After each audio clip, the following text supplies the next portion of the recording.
আপনারা বিএনপির উপরে বিগত নির্বাচনে আস্থা রেখেছেন। ইনশাল্লাহ এই সরকার আপনাদের সেই আস্থার পূর্ণ মর্যাদা দিবে। প্রিয় ভাই বোনেরা, প্রিয় কৃষক ভাইরা, কিষানী বোনেরা, সকল উপস্থিতিবৃন্দ, প্রিয় ভাই বোনেরা, একটি কথা আজকে পরিষ্কারভাবে আপনাদের সামনে আমি তুলে ধরতে চাই। আমরা যদি সকল পর্যালোচনা করি, আমরা দেখব এই বাংলাদেশে একমাত্র বিএনপি সরকার যতবার এই দেশ পরিচালনার সুযোগ পেয়েছে, বিএনপি সরকারই চেষ্টা করেছে কৃষক ভাই বোনদের পাশে দাঁড়ানোর জন্য।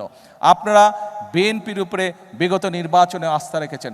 ইনশাল্লাহ এই সরকার আপনাদের সেই আস্থার পূর্ণ মর্যাদা দিবে।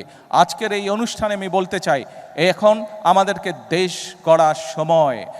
কৃষক ভাইদের পাশে আমরা যেরকম দাঁড়াবো, একই সাথে আমরা আমাদের দেশের কৃষানী বোন সহ আমাদের দেশের যে নারী সমাজ আছে, এই তারা হচ্ছে দেশের অর্ধেক, জনসংখ্যার অর্ধেক।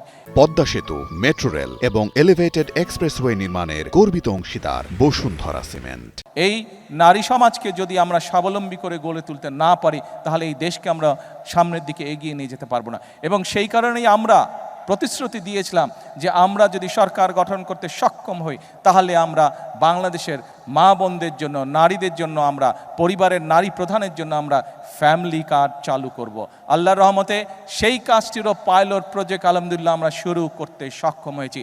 এবং পর্যায়ক্রমিকভাবে আগামী 5 বছরের ভিতরে আমরা বাংলাদেশের চেষ্টা করব সকল নারী প্রধান পরিবারের কাছে এই কার্ডের সুবিধা পৌঁছে দেওয়ার জন্য, এই কার্ডটি পৌঁছে দেওয়ার জন্য। অর্থাৎ এই সরকার জনগণের সরকার।